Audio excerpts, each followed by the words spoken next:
One TV Newsbreak. Samtang duha ka kawatan og krudo og battery sa infrastructure tower sa Tudela, Misamis Occidental, sikop sobra 1.2 milyon nabawi.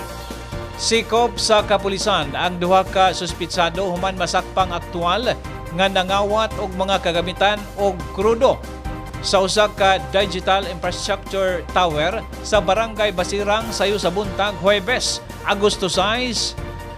Samtang swerteng nakasibat ang laing duha nila kakauban. Gila ni Police Major Goniel Cañete, hepe sa Tudela MPS, ang mga dinakpan nga silang alias Henry, 42 anyos, welder, alias Chris, 25 anyos, driver, pulos lumulupyo sa Purok 2, Danlugan, Pagadian City. Ang mga nakasibat nga kauban, gila nga silang alias Renando, 40 anyos, o ang usa ka nailhan lang sa alias Cyril, pulos residente sa Pagadian City.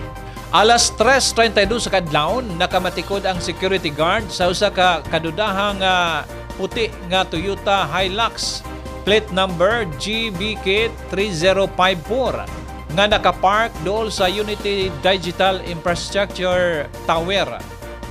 Pagkakita sa gwardiya nga nakasulod na sa kural ang mga kawatan, dali siyang nangayo og tabang sa labing duol nga police outpost sa sentro na po Ragas Park.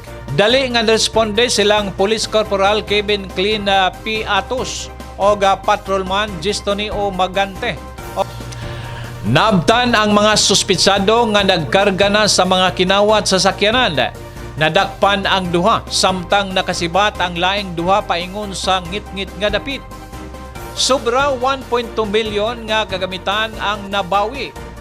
Unom ka EBT battery modules na kantidad og 1.2 ko na 1.2 million pesos, 200,000 matag usa.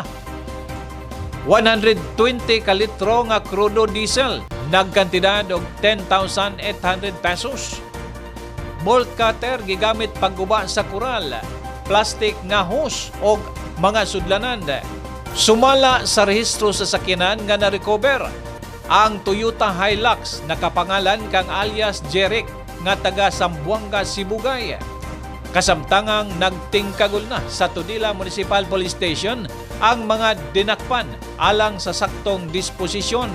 Samtang nagpadayon ang hot pursuit operation batok sa duha ka naka-iskapo. Natay na-recover nga unom ka container, tag 20 liters ang sulod. So nagkantidad na tanan o 10,000 kapin, 10,800 sa karon nga kuan. Balyo. Oo. Dayon kanang battery sa kuan sa tower nga nakuha nato nga unom pud ka buok. Ang isa na is nagkuhan og 200,000 Matag isa. So di total og 1.2. Ang ilang gikargahan na ni John, usa ka Hilux nga puti. Nag plate number og GBK 3054.